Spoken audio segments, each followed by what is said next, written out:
tout le monde ce matin au nom de Jésus. Amen. Bonne arrivée encore aux nouvelles personnes. Ici, c'est le temple de la foi. Amen. C'est la maison qui aiguise la foi de chacun de nous. Lorsque ta foi est défaillante à un faible niveau, tu peux venir ici. Dieu va restaurer cette foi. Et je voudrais aussi dire à quelqu'un qui est déjà au chemin du ciel, qui appartient au chemin du ciel, qui est pour le chemin du ciel, qui est avec le chemin du ciel, que si tu souffres encore, c'est que vraiment il faut revoir ta relation avec ton Dieu. Amen. Amen. Parce que il y a nous, il y a Dieu, et puis il y a le diable. Si Dieu est le seul au-dessus de toi, alors c'est le bonheur. Mais si Dieu est tout loin de toi, et puis encore juste au-dessus de toi, il y a le diable, vraiment, ce n'est pas une bonne couverture. Donc chacun de nous, quand il y a un problème, quand il y a quelque chose qui ne va toujours pas, malgré tes efforts, malgré que tu as déjà entendu des témoignages, tu vois la main de Dieu, et puis aujourd'hui c'est compliqué, il faut le voir, il y a quelque chose que tu dois voir dans ta relation avec Dieu. Et puis, ce que tu dois voir dans ta relation avec Dieu, ce n'est pas forcément quelque chose que tout le monde peut connaître. Ou peut-être même que toi-même tu peux connaître. Tu peux ne pas savoir. Amen. Tu peux ne pas savoir. Job ne savait pas ce que Dieu lui reprochait. Sinon, Job lui-même ne se reprochait rien. Amen. Mais quand tu vas approfondir ta relation avec Dieu, tu vas voir ce que Dieu attend de toi. Quand on parle de relation avec Dieu, ça commence d'abord par avoir un homme de Dieu que Dieu a envoyé, qui est ton berger. Amen. Tu ne peux pas rester à la maison et puis tu vas dire que tu connais Dieu. Ce n'est pas possible. Ce n'est pas possible. L'église, ce n'est pas la maison que ça se fait. Tu dois être baptisé. Qui va te baptiser? Si tu es à la maison. Amen. Amen. Si tu es à la maison, ceux à qui tu vas prêcher Jésus, là, tu vas les emmener où? Parce que tu sais que tu ne dois pas les garder chez toi à la maison. Donc ça commence d'abord par avoir un berger. Quelqu'un que Dieu a choisi, qui est au devant de toi. Ça commence aussi à avoir une Bible et à faire une méditation. Ça commence aussi par la prière. Quand je dis la prière, vous voyez, il y a la prière d'aujourd'hui par exemple. Il y aura aussi la prière de samedi. Ça, c'est la prière d'ensemble. Mais je parle de ta prière personnelle, toi-même, seul à la maison, quand il n'y a personne, quand tu es seul dans ta chambre. Qu'est-ce que tu dis à ton Dieu? Comment tu parles à ton Dieu? C'est tout ça là. Et c'est dans ce moment-là que Dieu va te dire, ma fille, ou bien mon fils, voici telle chose que j'attends de toi, mais que je ne vois pas. Amen. Sinon, au chemin du ciel, il y a tout ce qu'il faut pour contribuer à ton épanouissement spirituel, physique, moral, financièrement, dans tous les plans. Gloire à Dieu, mais c'est ta relation qu'il faut voir. Donc ce matin, je bénis le Seigneur pour ceux qui sont venus, non pas pour avoir juste quelque chose et puis réparti, mais je bénis le Seigneur pour ceux qui sont venus parce qu'ils ont encore envie du Dieu de Papa Florian dans leur vie. Amen. Amen. Ceux-là, ils vont repartir plus heureux. Si tu as envie du Dieu de Papa Florian dans ta vie, si tu veux qu'il soit dans ton cœur, dans ton âme, dans ton esprit, tu as tout gagné. Amen. Maintenant, si tu es venu pour prendre juste quelque chose et puis partir, il peut aussi te donner. Mais demain, tu auras encore soif, tu vas revenir. Amen. Il faut l'avoir dans son âme, dans son cœur, dans son esprit, et ça va nous faire encore un grand bien. Notre texte de ce matin est rempli d'enseignements, et il est dans le livre de 1 Samuel chapitre 16. 1 Samuel chapitre 16, verset 8 jusqu'à 12. 1 Samuel chapitre 16, verset 8 à 12. Voici ce que la Bible dit. Isaïe, et non pas Ésaïe le prophète, ici c'est Isaïe, appela Abinadab et le fit passer devant Samuel. Et Samuel dit, l'Éternel n'a pas non plus choisi celui-ci. Isaïe fit passer Shammah. Et Samuel dit, l'Éternel n'a pas non plus choisi celui-ci. Isaïe fit passer 7 de ses fils devant Samuel. Et Samuel dit à Isaïe, l'Éternel n'a choisi aucun d'eux. Puis Samuel dit à Isaïe, sont là tous tes fils? Et il répondit, il reste encore le plus jeune, mais il fait paître les brebis. Alors Samuel dit à Isaïe, envoie-le chercher, car nous ne nous placerons pas avant qu'il ne soit venu ici. Isaïe l'envoya chercher. Or, il était blond, avec de beaux yeux et une belle figure. L'Éternel dit à Samuel, lève-toi, oins-le, car c'est lui. Dieu te bénisse ce matin. Amen. Je crois ce matin, papa, que tu es le jeune que Samuel cherche depuis longtemps. Amen. Alléluia. Amen. Donc, je ne sais pas, il y a un verset, ça c'est pas mon message, mais qui m'a un peu intrigué, où la Bible dit qu'il est blond, il a des beaux yeux, il a une belle figure. Je ne sais pas exactement pourquoi. Quand Dieu me choisissait aussi Saül, il était aussi beau, on disait beaux yeux, tout ça là.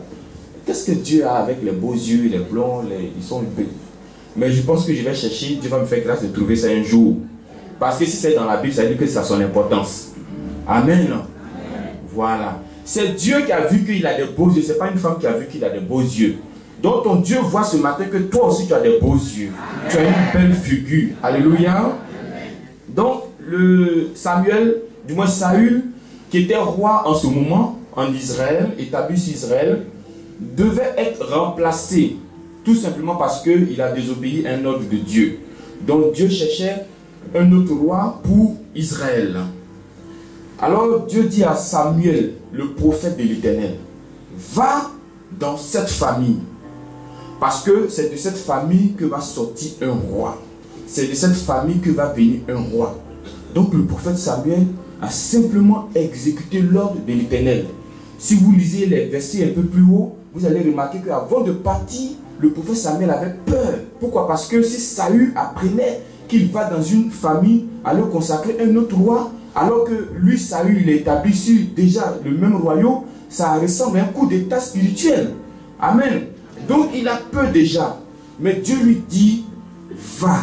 Quand Dieu t'envoie quelque part, frères et sœurs, il faut partir avec l'assurance. Quand Dieu te dit de faire quelque chose, même si tu sens que la chose que Dieu te demande de faire peut présenter un danger pour toi, si tu es convaincu que c'est Dieu qui t'a dit de le faire, il faut le faire. Amen. Le monsieur qui était à l'écran tout à l'heure, qui a entendu la voix, qui lui a dit, il faut pour ta guérison 22 000 et puis combien? 26 000. La voix lui a parlé combien de fois? Vous pensez que la première fois il n'a pas entendu? Il a entendu, mais Dieu est là sa poche. Amen. 22 000, 26 000, ça a sorti où actuellement? Tu sais que c'est chaud. Donc il fait convaincu mais que c'est Dieu qui est en train de lui parler. Une deuxième fois la voix lui parle. Une troisième fois il dit là c'est devenu grave. Si je ne me lève pas, la voix ne va plus me lâcher. Il s'est levé parce qu'il était convaincu que c'est Dieu qui lui a parlé. Il y a une joie quand tu fais des choses avec conviction. Il y a une joie quand tu fais quelque chose avec assurance. Il n'y a pas de pression sur toi. Il n'y a pas des influences sur toi. Et c'est ce que le chemin du ciel veut pour chacun de nous. Le chemin du ciel est venu pour enlever les influences sur ta vie. Le chemin du ciel est venu pour enlever la bouche des gens sur toi, les yeux des gens sur toi, pour que tu puisses faire les choses librement. Frères et sœurs, si tu as mis tes pieds ici, s'il y a un travail que tu guettes, c'est possible que Dieu te le donne. Parce que partout tes pieds entrent, Dieu peut te donner cela. Vous savez, j'ai connu des hommes, quand ils ont besoin d'une femme, elle monte, elle descend, elle est dans leurs mains. Mais on a un Dieu qui est plus puissant que ces hommes-là. Donc si tu as besoin de quelque chose, je vais te donner un secret ce matin. Parle simplement. Amen. Parle. Tu as le sang de Jésus, il faut parler. Tu as pris le lait, parle maintenant. Dis tout ce que tu veux, Dieu va le faire pour toi. Adam et Ève dans le jardin, j'ouvre une parenthèse rapidement. Ils étaient dans le jardin d'Éden, ce que vous et moi nous allons être quand Jésus va venir nous enlever. Amen. Ils étaient dans le jardin d'Éden, ce que vous et moi allons être quand on sera dans le paradis. C'est-à-dire que dans le jardin d'Éden, les deux n'étaient pas censés avoir des rapports. Et pourtant, ils devaient se multiplier. Parce que le fruit défendu dans le jardin d'Éden, écoutez-moi, ce n'était pas une pomme, je l'ai dit la dernière fois, je le redis aujourd'hui, c'était simplement l'acte sexuel. Donc si le fruit défendu était l'acte sexuel, alors comment les deux devaient se reproduire s'ils ne devaient pas toucher au sexe? Je vous pose la question. S'ils ne devaient pas, s'ils doivent se reproduire, comment on fait? Il n'y a plus de volume. Il doit, qui ça? Non, Dieu a dit multipliez-vous. Et puis Dieu est parti. Donc Dieu n'est plus dans la chambre. Vous multipliez-vous. Mais seulement le fruit qui est au milieu du jardin là, vous ne devez pas toucher. Alors on va se multiplier comment? Frères et sœurs, tout ce que Adam devait faire, c'était simplement de dire à Ève, sois enceinte. Et puis elle allait être enceinte tout simplement. Accouche. Et puis elle allait accoucher tout simplement. C'est-à-dire que de la manière que Dieu a dit que le ciel soit. Et puis le ciel est venu. Que la terre soit. La terre est venue. Marie là, je vous dis, Marie, mère de Jésus là, c'est un homme qui l'enseigne. Alors, donc ça veut dire que sans rapport sexuel, on peut devenir enceinte. Si tu es une femme stérile ce matin, je veux te dire que derrière l'ovule de ton mari peut se cacher la puissance de Dieu. Amen. Qui va te donner aussi ton enfant. Donc Adam devait parler. Si tu es en face d'une situation, toi aussi il faut parler. Mais il y a parler et puis parler. Amen. Si ton parler n'est pas accompagné de pouvoir, de puissance, si tu n'es pas arrêté sur un grand Dieu, si tu n'es pas adossé sur lui, tu vas parler dans le vide. Mais si tu comptes sur un grand Dieu, s'il y a une puissance qui est sur toi, quand tu vas parler, le ciel va apparaître. Quand tu vas parler, la terre va apparaître. Quand tu vas parler, les étoiles vont apparaître. Le soleil va sortir. Ton étoile, tout va venir. Amen.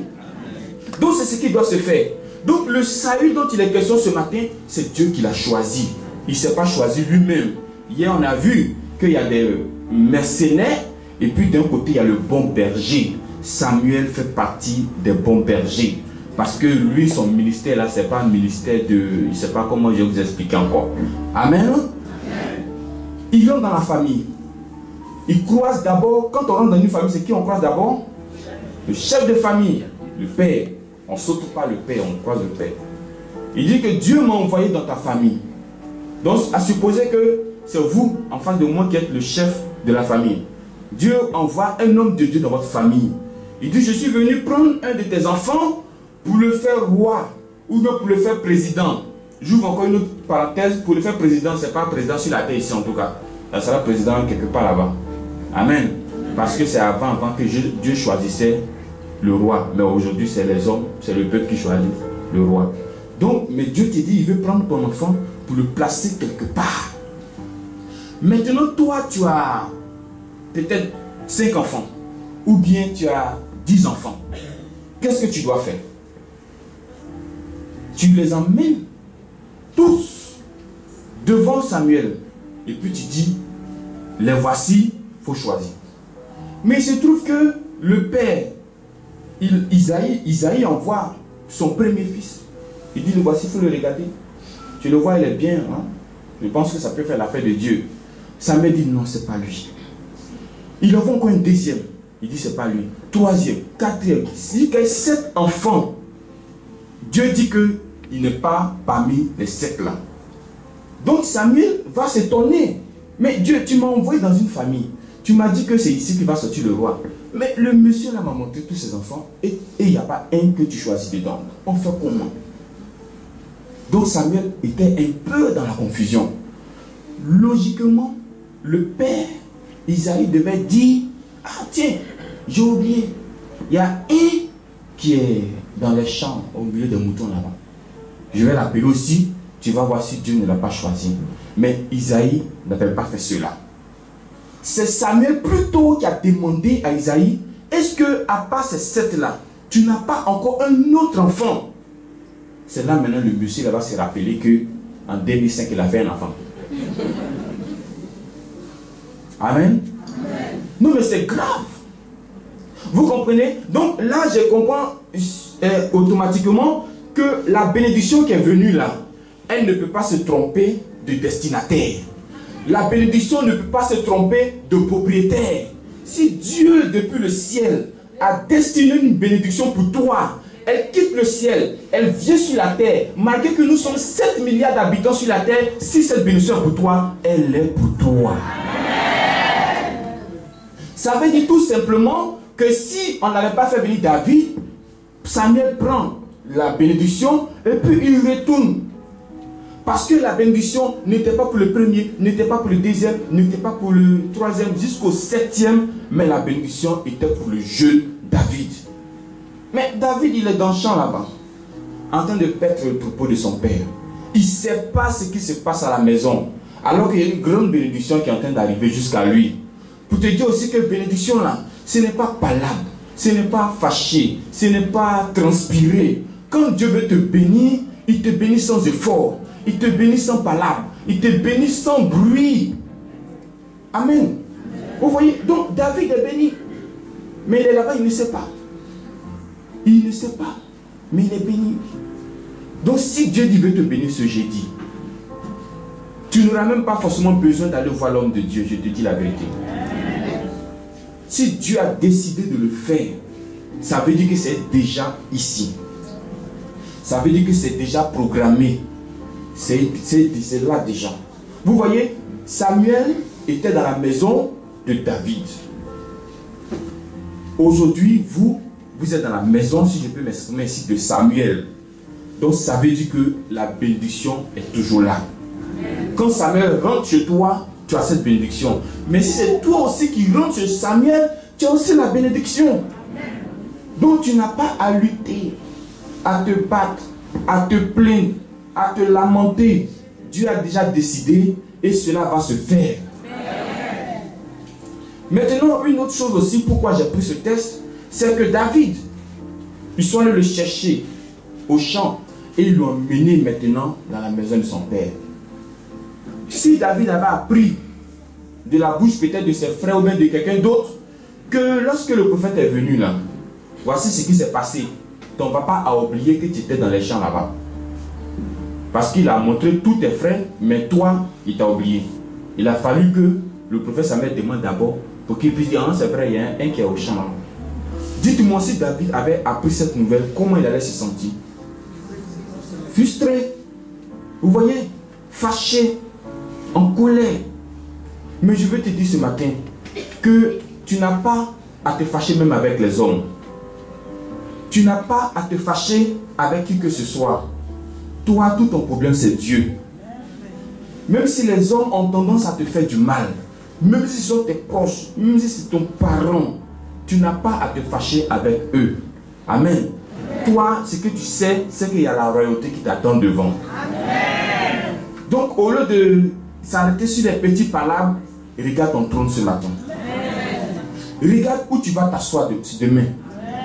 David n'a pas regardé le comportement de son père pour dire, bon c'est bon, je suis fâché, je retourne dans les champs, bon, il ne retourne plus dans les champs, il retourne ailleurs. Parce que moi j'ai gardé ton troupeau depuis combien d'années et aujourd'hui, maintenant que la bénédiction est venue, tu m'as ignoré. Il ne l'a pas fait. Ton modèle ce matin, ce n'est pas les hommes. Ton modèle ce matin, ce n'est pas une église.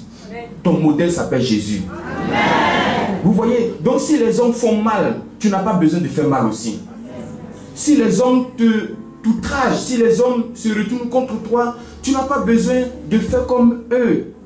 Tu n'as pas le droit non plus, à cause d'un homme, de refroidir ta foi. Tu n'as pas le droit, à cause d'une femme, d'abandonner la main de Dieu. Tu n'as pas le droit de retourner à la cigarette. Tu n'as pas le droit de retourner à la boisson. Bien-aimé, tu as une destinée, il faut croire en cette destinée. Peut-être que ça ne sera pas facile, mais ce n'est pas impossible. Tu peux réussir. Donc, il ne faut pas qu'un homme te freine. Il ne faut pas qu'une femme te freine. Crois en toi. Crois en ton Samuel. Et puis avance parce que tu vas vers ton trône maintenant. Amen. Donc, c'est le trône qu'on guette. Ce qui se passe aujourd'hui là, c'est rien. Tu regardes ton trône ce matin. Je regarde mon trône ce matin. Ton trône pour toi, ça peut être peut-être le voyage. Le trône pour moi, ça peut être peut-être l'argent. Le trône pour une autre personne, ça peut être peut-être la santé. Pour une autre personne, ça peut être enfant. C'est ça qu'on regarde. Sinon, les mélangements d'aujourd'hui, là, on n'a qu'à laisser ça. Amen. Et regardons devant. C'est demain qui est important. C'est demain qui compte. Rappelez-vous, pour les anciens comme les nouveaux, il y a des années en arrière, on était dans des problèmes les plus absolus. Mais aujourd'hui, on a connu un bonheur. Est-ce qu'on savait qu'on allait connaître ce bonheur? C'est comme ça que tu ne connais pas aussi ton demain. Toi, tu te limites seulement à ce que les hommes disent sur toi, ou à ce que les hommes pensent de toi, ou à ce que les hommes te font. Limite-toi plutôt à ce que Dieu veut faire pour toi. Si David voulait regarder le comportement de son père, il allait passer à côté de la royauté. Mais il n'a même pas parlé. Il n'y a même pas un verset qui dit que David a dit, mais père, mon père, pourquoi tu m'as fait ça même? Mais toi, tu es mon père et tu me fais ça. Non, il n'a pas regardé ça. Il dit, ah, donc il y a un trône qui m'attendait ici et puis il était en brousse. Amen. Amen. Il y a un trône aussi qui vous attend quelque part. Amen. Que Dieu nous bénisse ce matin. Amen. Ton modèle par excellence s'appelle Jésus. Amen. Ce n'est pas un homme. Ce n'est pas une femme, ce n'est pas une église, ce n'est pas une nation, mais c'est Jésus. Je disais hier à quelqu'un que si Jésus n'est pas encore venu te dire que c'est gâteau au pays, prenons nos bagages, fuyons, mon frère, il ne faut pas chercher à fuir. Tu es calé aussi avec nous. Amen. Parce que c'est Jésus qui parle et puis on exécute. Donc que Dieu nous bénisse. Prends encore ce texte et puis que ça soit l'objet de ta méditation. La bénédiction, on ne lutte pas. Si c'est pour toi là, c'est pour toi. Même si vous êtes 8 dans la famille, même si vous êtes 10 dans la famille, si c'est pour toi, c'est pour toi. Vous voyez? Peut-être l'homme peut se tromper, hein, mais Dieu ne peut pas se tromper. Quand tu regardes tous les visages des fils d'Ésaïe là, tu vas voir peut-être qu'il y a d'autres qui sont plus gros que David, d'autres qui sont plus grands que David. Mais ce n'est pas ça que Dieu a regardé. Il y a quelque chose que Dieu veut chez David. Il dit bénédiction là, c'est pour David ou c'est pour personne d'autre. Même quand vous prenez l'histoire de Jacob avec Ésaü, où le père voulait bénir l'autre et puis qui allait bénir l'autre. Mais en fait, c'est parce que Dieu voulait bénir Jacob. C'est tout simplement ça. Donc Dieu s'est arrangé pour que Jacob reste de l'autre côté au fond là-bas. Du moins, Ésaü reste de l'autre côté au fond pour que la bénédiction puisse tomber sur son frère simplement. Donc si la bénédiction est pour toi, elle est pour toi. Que Dieu te bénisse. Et que sa faveur nous couvre au nom de Jésus. Amen.